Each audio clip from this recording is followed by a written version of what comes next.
Hey, what's going on, everyone? Welcome back into the Bears Den, an NFL podcast with the Chicago Bears First Focus. I'm your host, Alex.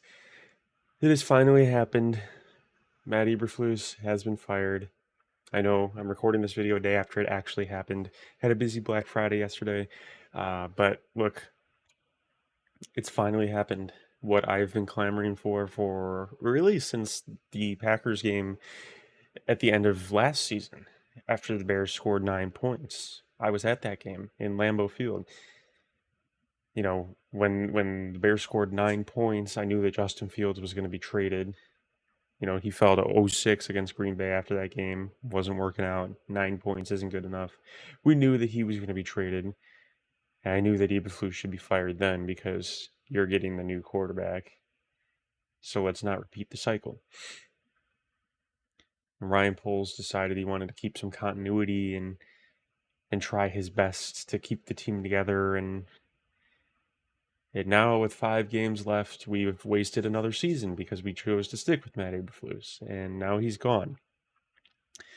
But he's gone, and it feels to me, the first time in my life, if you're new here, I'm 24 years old. I'll be 25 in a couple months, so I'm a young Bears fan.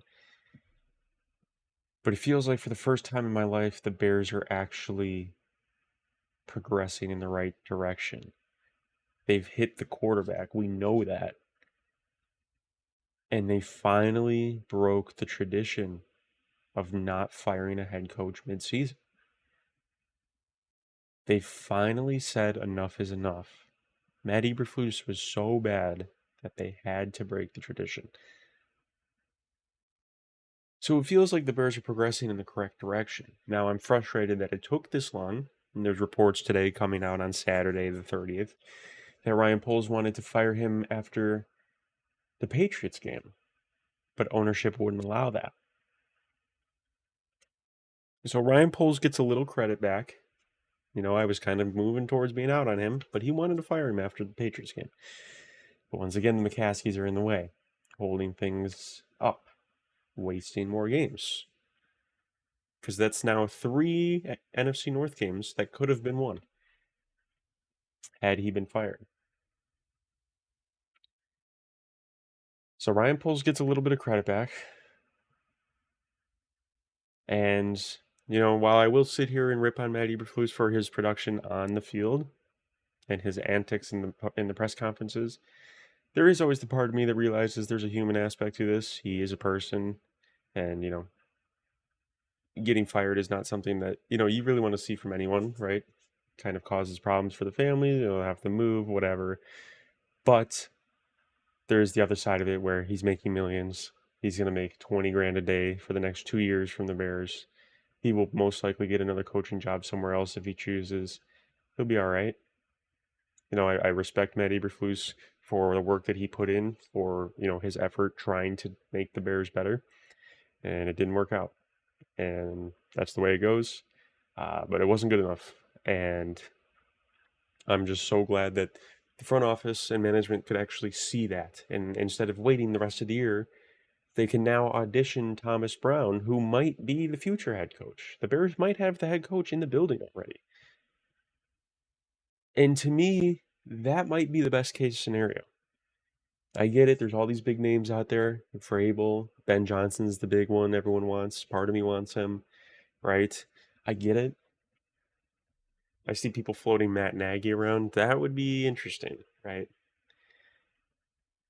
But Caleb Williams has looked fantastic these last 3 weeks under Thomas Brown. The best case scenario for the Bears, in my opinion, is over these next 5 final games, assuming they don't win all of them and then somehow make the playoffs, which would be awesome. Assuming they don't make the playoffs, these next 5 games are imperative. And if they can win a couple of them and Caleb can continue, you know, progressing and looking great in each of the games, I think you have the head coach. Because, yeah, you know, there's Ben Johnson, and there's Vrabel, and, you know, all these other options. But there's no guarantee that those guys can be head coaches. We know Vrabel can be. We saw it in Tennessee. But Ben Johnson, there's no guarantee he can be a head coach. There's no guarantee that he's going to work with Caleb Williams. Best case scenario, in my eyes, is Thomas Brown works out and he's the head coach. Because then they can continue growing together, Caleb and Thomas. They can keep growing. And you don't risk him being hired in a year or two because he's not an OC. He's a head coach. So I hope that he works out. I hope that these next 5 games the team looks better, the team has more fight, and I hope that the offense continues to evolve and progress. Because it's a night and day difference. 2 months ago, Caleb Williams, a month ago, Caleb Williams, versus what we've seen these last 3 weeks against NFC North teams. The ending of the Lions game was the biggest coaching malpractice I've ever seen.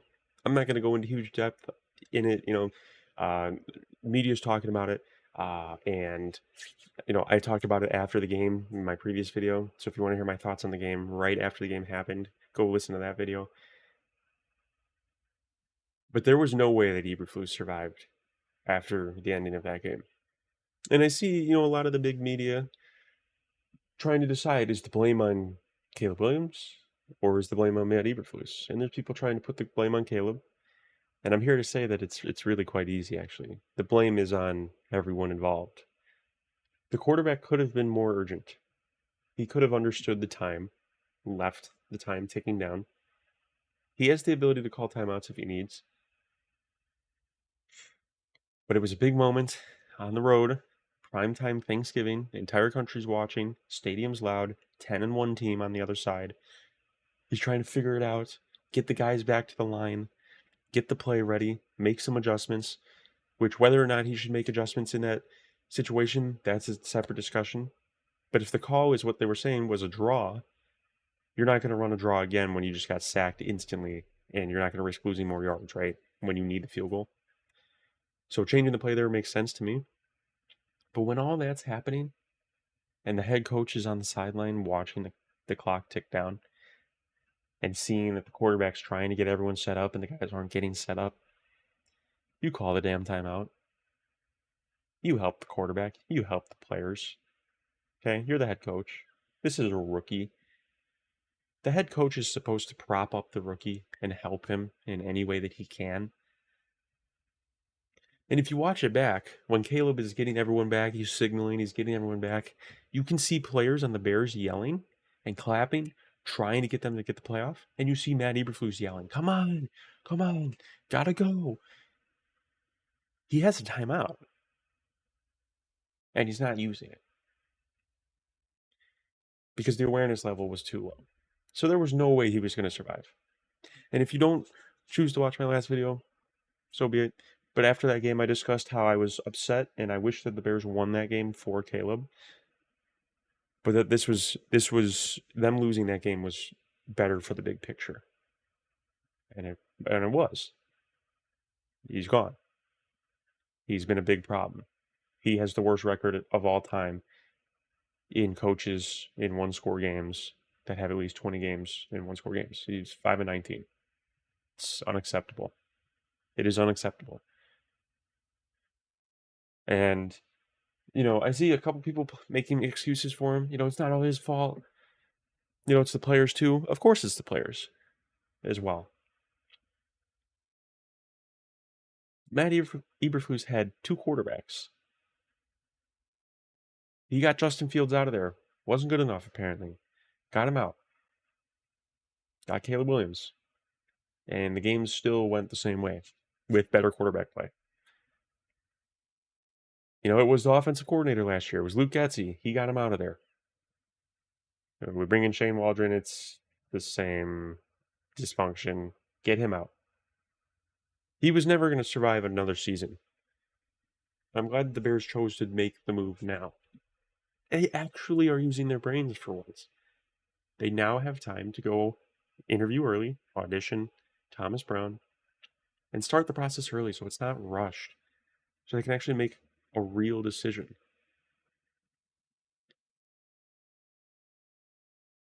I feel like we're progressing in the right direction.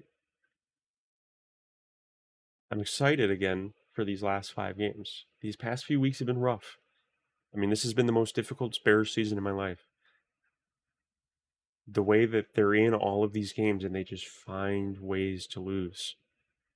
I mean, I was watching it, with my family on Thanksgiving, and I'm telling my dad, I still don't feel great. Like they're gonna find a way to lose this one. How are they gonna do it this time? And on the road, prime time, loud stadium, Thanksgiving, entire country's watching against a 10-1 Lions rival. Caleb Williams, with 3 minutes left, a rookie, getting a ball on the half-inch line, takes them all the way down the field and gets them in field goal range. And they find a way to lose. Coaching.